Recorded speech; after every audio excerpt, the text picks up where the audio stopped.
Here we are right now with chapter number 6 in our series, Impressions of Grace and Grit. And this chapter is titled Body Mind Dropped. And the term body mind is used in many different ways.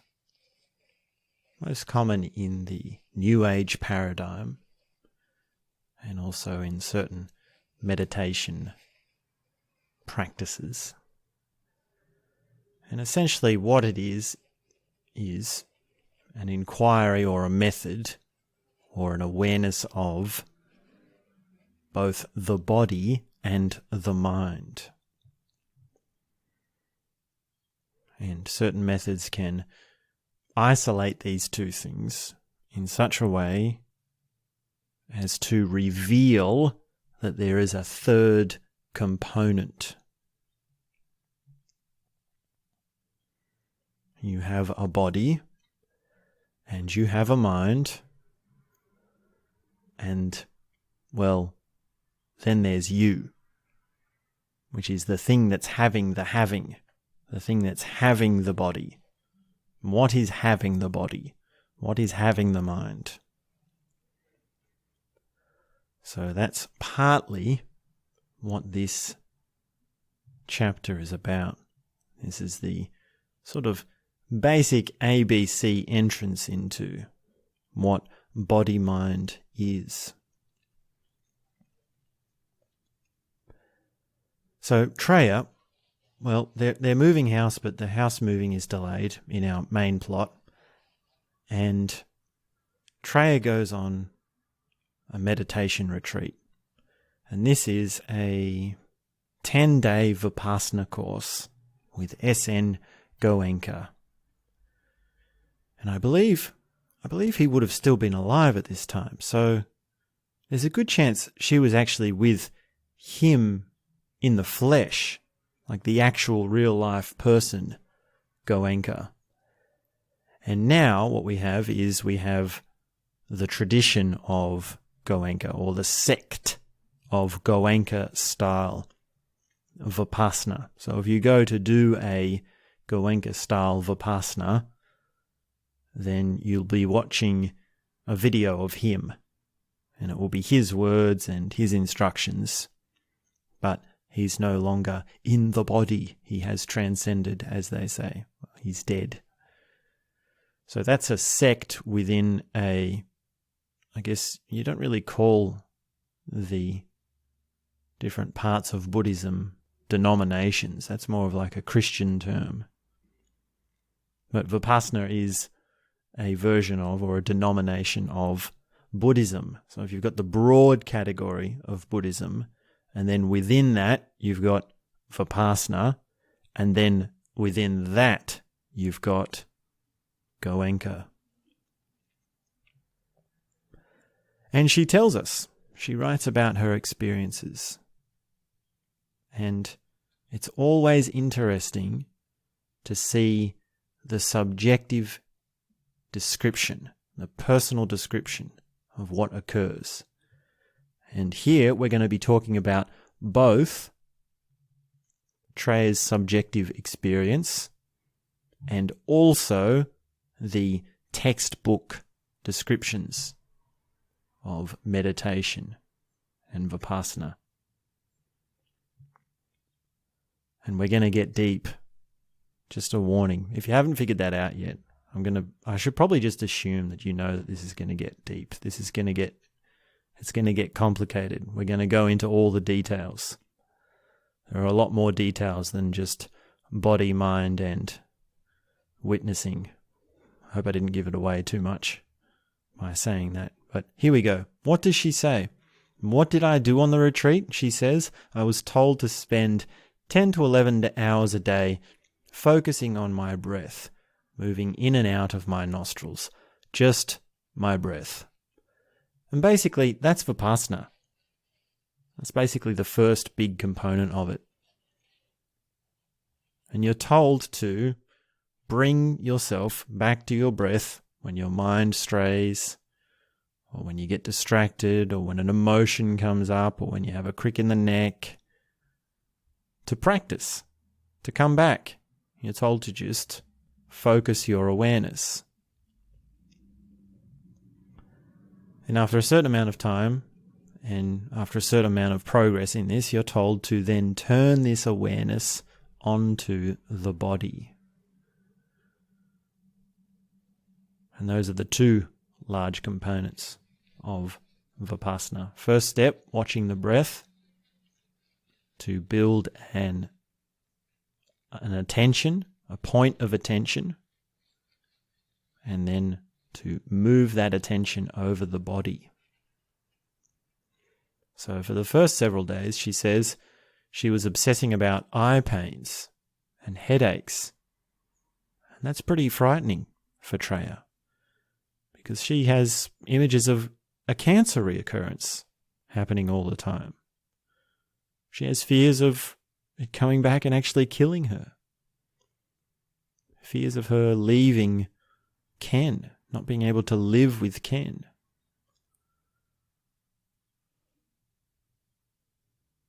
And there's a lot of things that can come up and distract you when you're on a Vipassana retreat. So many things that happen when you're simply trying to watch the breath, because it becomes a point of contrast. It becomes a point of revealing all that is within you, which normally is hiding in plain sight. But when you're always telling yourself over and over again, come back to the breath, come back to the breath, concentrate on the breath, then anything without that, anything outside of that, becomes more obvious.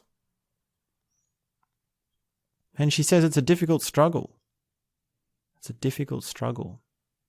But after some time, this point of awareness starts to seem like a flashlight, like a beam of light. So if you can imagine yourself walking around with a torch, a flashlight, and you can move it around in different angles and it shines onto certain parts of your world, well, the same sort of dynamic occurs inside.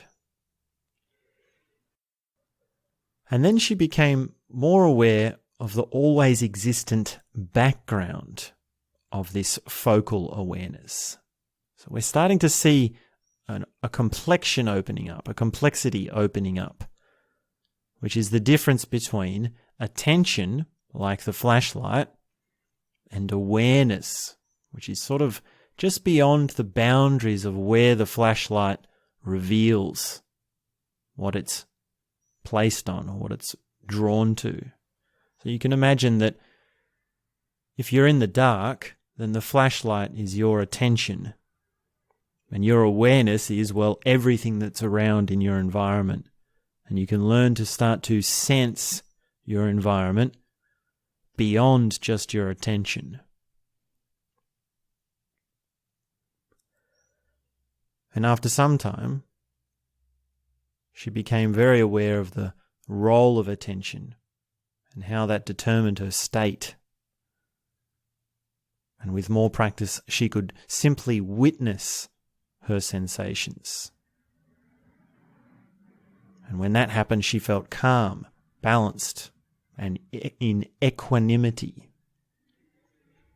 And she also found that she could judge and fear her sensations. And in that case, she felt anxiety and sometimes panic.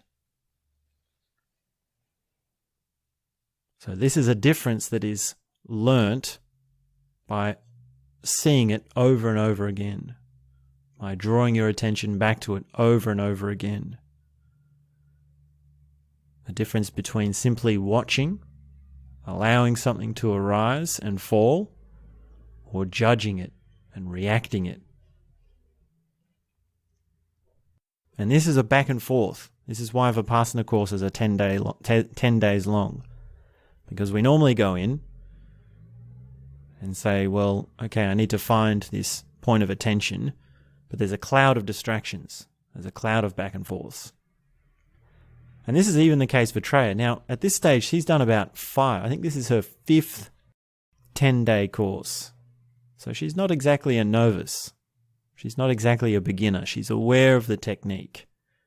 She's done some headway on this. And yet still, she's going in and she's learning again the difference between witnessing without judging and remaining in equanimity, or judging and fearing the sensations.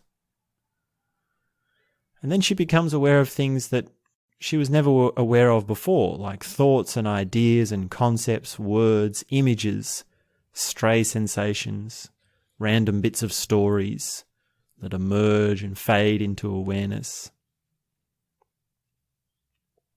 She becomes aware of these things that she tells herself, of automatically wanted to move whenever her position gets a little bit uncomfortable. So that's really something, because you can say, just watch, but then if your legs or your neck or something gets uncomfortable, well then you move your body to get more comfortable. But that's a reaction. So learning to watch the discomfort, and it is pretty difficult to sit cross-legged for 11 hours on a cushion without a backrest, with your eyes closed doing nothing. There's a lot of nooks and crannies that happen in your bones and in your bum and in your legs and in your hands and shoulders when you're doing that. Now, some people from certain cultural backgrounds can do that naturally. They've got the strength of their culture behind them. But for us common Westerners, it's very difficult to sit cross-legged on the floor with a pillow. And that can lead to more struggle, because then you get uncomfortable and you react, and then the reaction turns into more discomfort, and then you realize you've forgotten the technique, and then you're lost, and then you're trying to get back, but you're also uncomfortable, and it just becomes this big ball, and you're sitting there and this sort of thing. And then she's also got the desire to progress in the technique. Like, I really want to get good. I want to be a good student. I want to make sure I'm doing it right. I want to achieve a high sense of attention. I want to have a very good sense of attention. And of course, this is just another game, another tangle, another thing that is a craving or an aversion. A craving for a success in the technique, or an aversion of being the one left out or the failure in the class. And gradually this goes back and forth, according to the instructions, until she can watch all of this inner activity with more and more balance, like the edge of willful effort with no attachment to results. And after about 5 days or so, she's actually making some progress, and she is differentiating these parts within her. And then there are moments when her entire body seems like nothing but vibration. So now this is a amazing feeling, a good feeling, like the night they were first together. We're talking about the Kundalini energy awakening, when Treya and Ken first met. And her temptation is, well, to think about it, to conceptualize it, or to talk to herself about what's happening. And really this is just more chatter of the mind, which is a distraction from what's occurring. And that inner mind, well, there's a lot in that chattering, that talking. And she even finds herself talking to God, like bargaining, and saying things like, well, just let me have 10 years to live with Ken. How happy she would be to reach 50 even. How young that sounds, she says. And that's really tricky, because you've got all these things overhanging you. You've got cancer hanging over you. And there might actually be something wrong. At one point she's even thinking, oh, maybe I should end this course. Maybe I need to go and see a doctor. Is this witnessing, is this equanimity actually going to cause some problem? Am I going to miss out on an early detection of cancer if I push through with this? So that's a big knot to untangle. That's a big mind trip to encounter when you're on a meditation course. Most people don't have these sorts of issues. Most people go into these meditation retreats with a relatively stable life. You have a relatively strong understanding of how your life's going, and there's not too many big issues. And then she thinks, well, maybe if she goes, it will be better for Ken. Maybe if she dies, it will be a good thing for Ken, because he'll be less dependent. Now, isn't that just a tough thought to wrestle with? I mean, think about her life. She's been so independent, so strong, never needed anyone, always true to herself. And then she finds this amazing man, the perfect match, and they're madly in love. And it would seem like the perfect opportunity for her independence to flower and for her to share her inner treasures, her sense of courage, her sense of confidence. And then all of a sudden she gets struck by cancer and she has to depend on him. She has to share her worries with him. She can't just hide her anxieties. She has to be honest about it. And of course, there's just the practical side, the physical stuff that she needs help with. Yes, it's a hard lot that she's got with this one. And then there's other thoughts as well, which aren't quite as heavy, where she calls it the trickster that comes in. And the trickster is the mind which sort of says, well, we're moving to this new house, so what's the colour of the carpet? And will that work with the colour of this kind of table? Or can we use this kind of wood for the furniture? Oh, yes. And what about another closet in the bedroom? And what about this kind of furniture or this kind of lamplight or lighting? And the curtains? What about the curtains? Oh, yes. And she's sort of thinking there like, sitting there thinking like, wow, this is great. Oh, I love to, yes, I'll munch on that for some time. That's a really good thought. How exciting, we're moving to a new house and there's things to work out. So there's always also the temptation to just enjoy thinking instead of witnessing it. And she says that by day 5, she can almost completely let go and simply witness.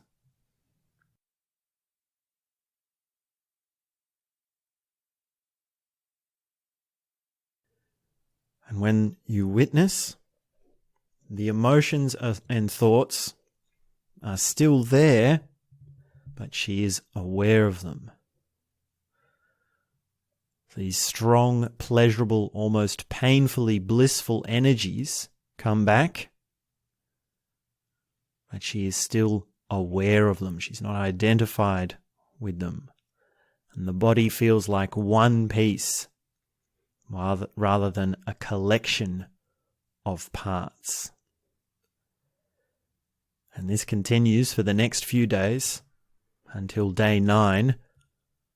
She notices that whenever a cancer image comes up, she doesn't react. It doesn't frighten her. And even if fear comes up, she can witness the fear. Equanimity, free flow, clear observation remains with her throughout day 10.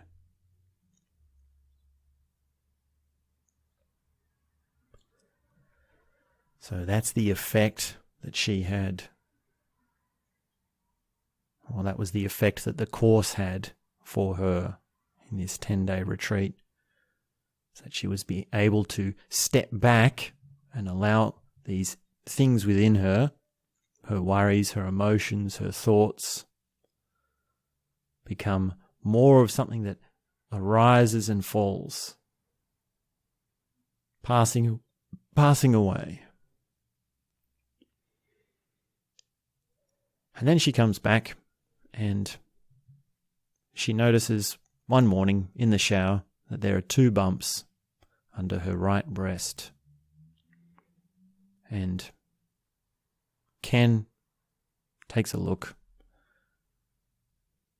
and they say, well, this doesn't look good. They could be insect bites, but it's probably best we go see the doctor. So the doctor goes over them, sees what's happening, and he says, well, this could be something else, but it's best we have them removed. So they get booked in for surgery the following day or the day after. Very soon they're booked in for surgery.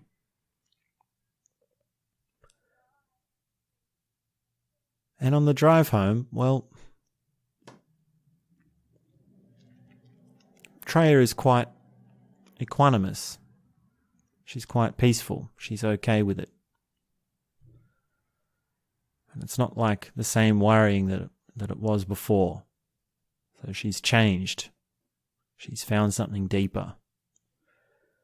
And they start up a bit of a conversation, and it turns out that Treya really wants to talk about meditation with Ken. And she sort of just starts, putting out some things, putting out some stories. And Ken picks up on this, and he realizes that, well, she's up for a conversation. And they can either talk about their worries of cancer and the doom and gloom or what they're going to do, or they can have a nice conversation about meditation. So he goes along with it. And so here's what Ken says and Treya says as they talk about meditation. And fundamentally, you have to trust your own experience. And in this sense, it comes back to the scientific nature of meditation. Because if you distrust your own experience, then you must also distrust even your capacity to distrust, since that is also an experience.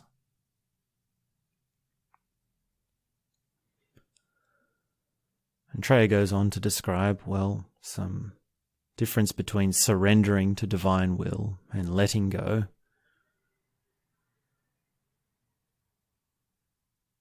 And that's the difference between submitting to a master or doing it under your own will. And Ken says, well, this is what the Japanese Buddhists call self-power versus other power. So one can rely strictly on one's own powers of concentration and awareness, go it alone, do it in your own way, and break through the ego into a larger identity. Or you can rely on God, or simply surrender. So it's 2 extremes. You have to say, I can do it, very, very strongly. Or you have to say, I can't do it. It's impossible. There's no in between. And yet somehow they both work. They both break out of the smaller self-sense into a larger one.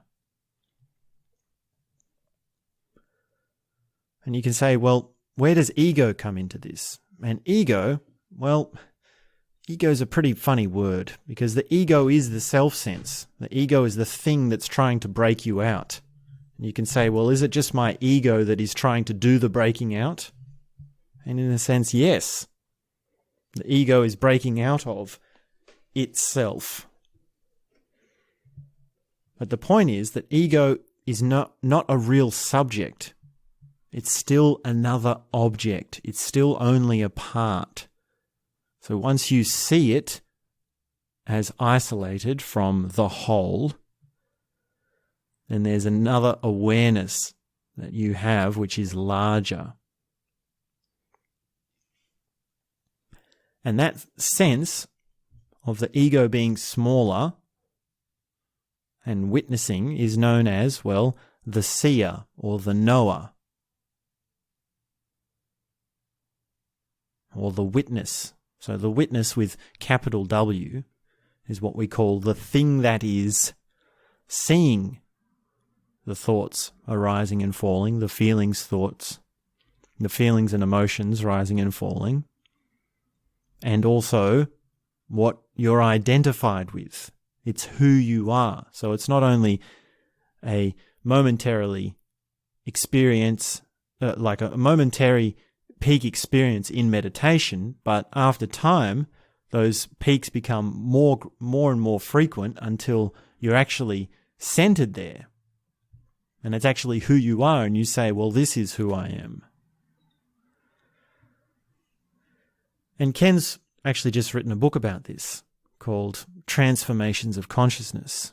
So he centered on the development of the witness and the stages of mistaken identity that the witness goes through before it awakens to its own true nature. So we're not talking about just one step here. We're not talking about just falling into the witness, because once the witness falls into something and these objects are within a field of awareness, these objects that were once considered to be all of what you are, like your whole identity, a la ego, well, then this new field that the witness is in is also just another object. It's a mistaken identity. So how many steps do we have in this? How many different points are there? And, well, it goes from matter to body to mind to soul to spirit. And those are the 5 levels that Ken talks about. And in the perennial philosophy, which we talked about last chapter, well, there are actually several levels. And each sort of system has different amounts of levels, different gradients to it. So some have only 3 levels, some have dozens, and so on. But broadly speaking, and even Wilber himself has about a few dozen in his main matrix. But for the purposes of this conversation, he just talks about matter, body, mind, soul, and spirit. And this is known as the great chain of being. So this term, the great chain of being, is what we use to broadly call all of the levels. Now, you need to understand that there is a difference in the meaning being in the phrase the great chain of being as compared to being and doing in terms of masculine and feminine. So when we talk about the great chain of being, we talk about the cosmic being. So the chair is being the chair, the planet is being the planet, the stars are being stars, and you are being you, and so on. And there's actually a book, there's a very famous book, well, I don't know if it's famous, but what should we say? We should say it's a book that Wilber has referenced multiple times before, not here but in his other work, and it's by Arthur Lovejoy, and the book title is The Great Chain of Being. So that's something for further reading, and I actually did have a look at it, and it's quite dense.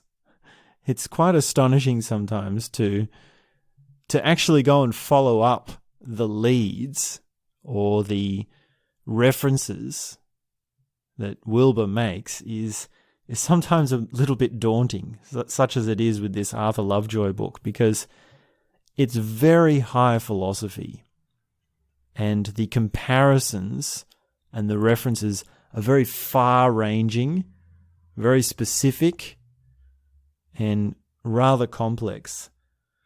So essentially what Lovejoy is saying in The Great Chain of Being, oh, look at me, I'm actually going to try and sum it up. I don't believe I'm going to even attempt to do this. Is this too much? Give me a go at it. He's basically saying that there are these ideas which in different times are called different things, but they're essentially the same. And the only way you can really get a sense of what the idea is by comparing the differences between the cultures and the times and how they talk about them, and then creating their own words for them. So these broad levels of consciousness, matter, body, mind, soul, and spirit, have a whole array of complexes to them. And they're spoken about in different ways, in different times. So that is essentially a very rough introduction to the great chain of being. It's the broadest levels of development that humans go through. So if we've got now paradigms and we've got the perennial philosophy, so now we have a further dimension, which is levels. So paradigms, perennial philosophy, and levels. And this just adds to our picture. And the levels we call, well, the great chain of being. And these levels, well, they're seen in the development of meditation, because the witness, or the real self, starts out identified with the material self. So you start with your body. Then your body is seen by your mental self. So your mind has a body. And then your mind is seen by your soul. So your soul has a mind. You are not your thoughts are just there. And then your soul finally awakens to its true nature as spirit. So the witness is the thing that is very subtly behind all of those at every stage.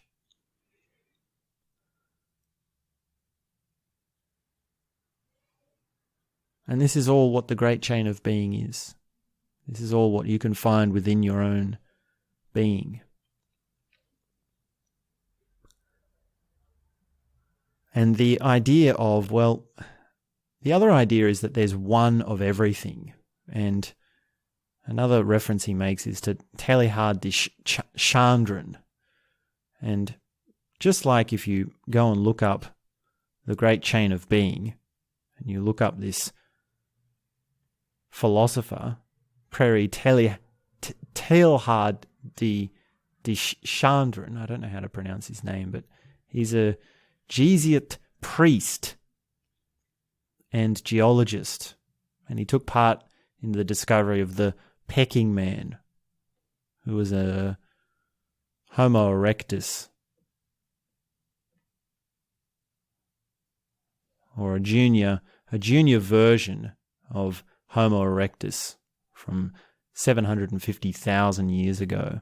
And he also helped to develop the noosphere, the theory of the noosphere, which is an important part of integral theory. And it's basically the whole world of images, dreams, and thoughts.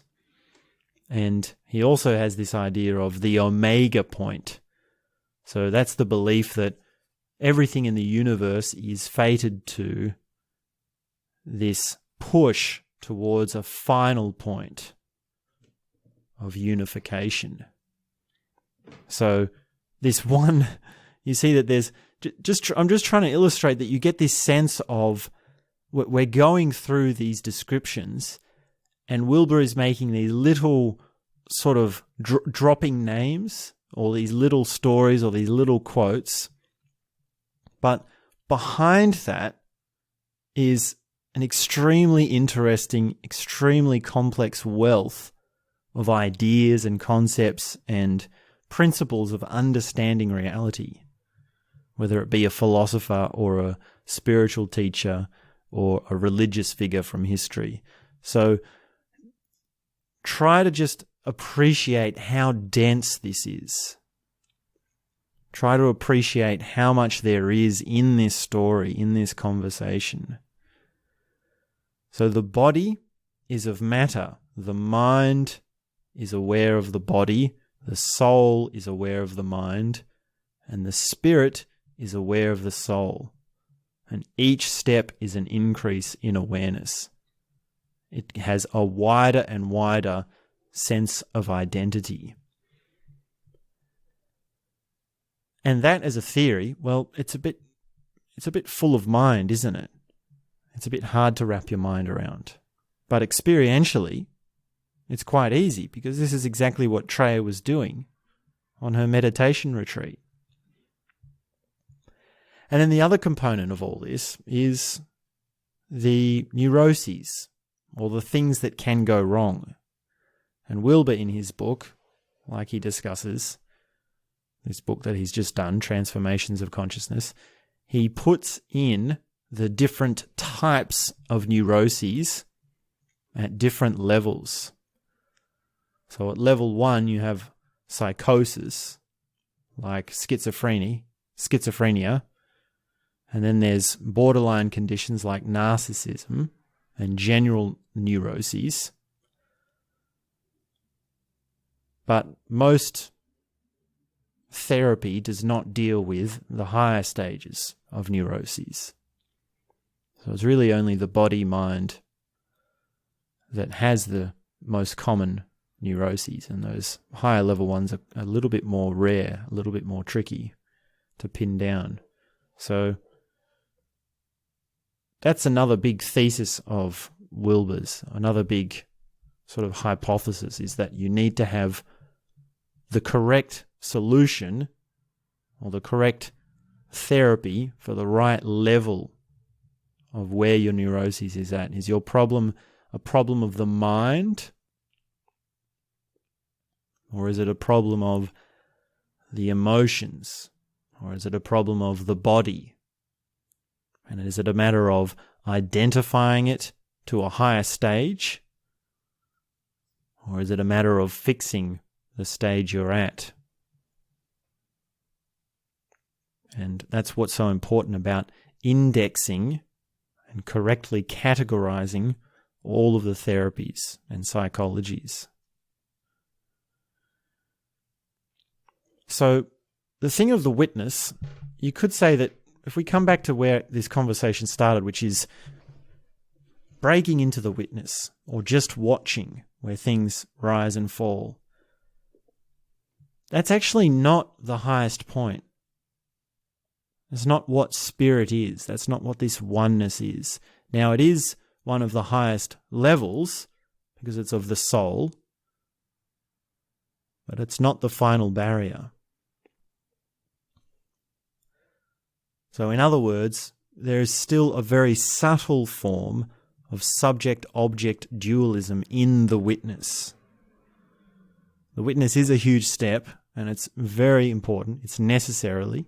You can't leave it out, but it's not ultimate. And there's a story of Ken Wilber, that's not shared here, but elsewhere. There's a story of Ken Wilber who's training himself to learn the witness, and he's working on his witnessing work. He's working on his witnessing skills and trying again and again to identify with a larger and larger self-sense. And he's sitting in meditation, and his teacher, his Zen teacher, sort of creeps up behind him and then whispers in his ear, the witness is the ego's last defense. And at that point, he broke into the spirit, the oneness. And that's a very powerful story. It's a very interesting occurrence to have happen to you. And it says something about these traditions, such as Zen, which is that they are aware of these levels.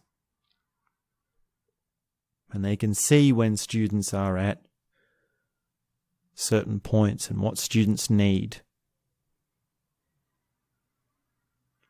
And it's not that the Zen master would have been guessing. The Zen master would have been working with Ken. They would have been known to him for some time. And he would have been reporting back, well, these are my experiences. This is what's happening. This is what I'm going for. So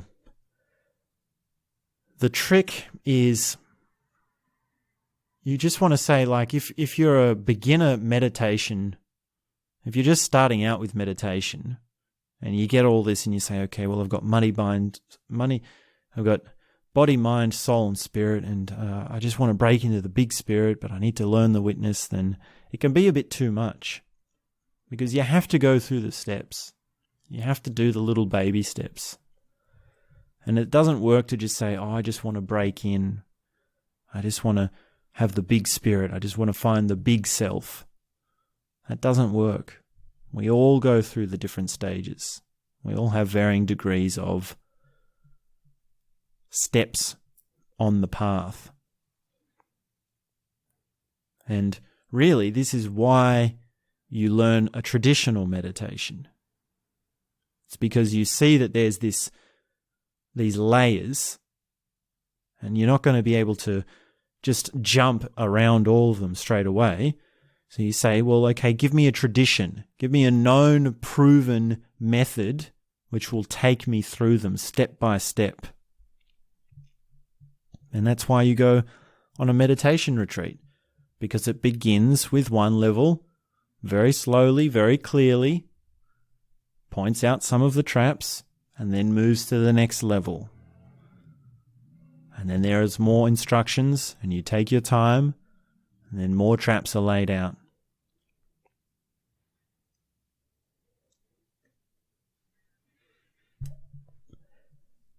And then we have the end of the chapter, which is Ken and Treya sort of just in their house after having this massive conversation. And it is quite a conversation to have with your partner. I mean, this is the sort of stuff they talk about. This is the sort of stuff they get along on. So it's good that they have something to talk so much about. And it's good that they are very much open and familiar with these ideas. They have a lot of shared understanding with these ideas, which makes them very close. Makes them very close in their conceptual relationship. And Ken's sort of like, okay, well, it's getting late, so I'll cook some spaghetti. And there's a moment of quiet, and all of a sudden, the conversation topic that hasn't been said starts to fill the air. And Treya looks up at Ken as she's sitting there, and she says, I'm determined not to let myself or anyone else make me feel guilty or embarrassed about this.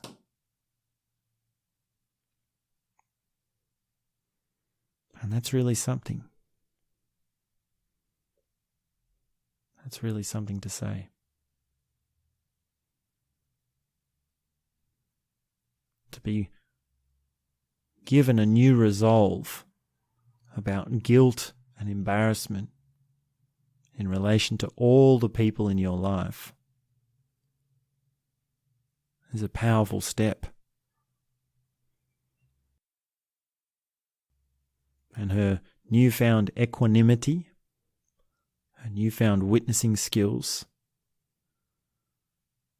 And her new resolve really shines forth in that one statement. And it really shows the hint of what's to come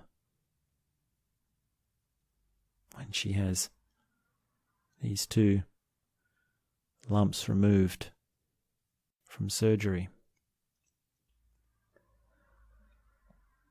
So to summarize, the body-mind dropped is when you identify with something larger, with a larger awareness.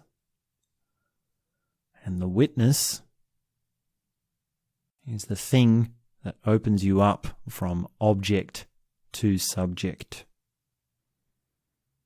And yet the witness is not the final frontier.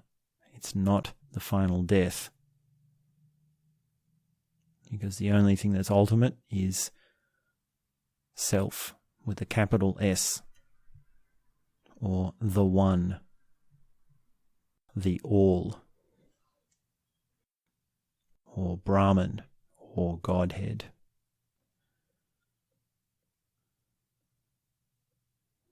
And that's chapter 5, or chapter 6, sorry. Still getting my chapters mixed up. The next chapter is chapter 7, which is titled, My Life Had Twisted Suddenly. So we'll be back very soon with the next chapter. And that's all I have to say for now.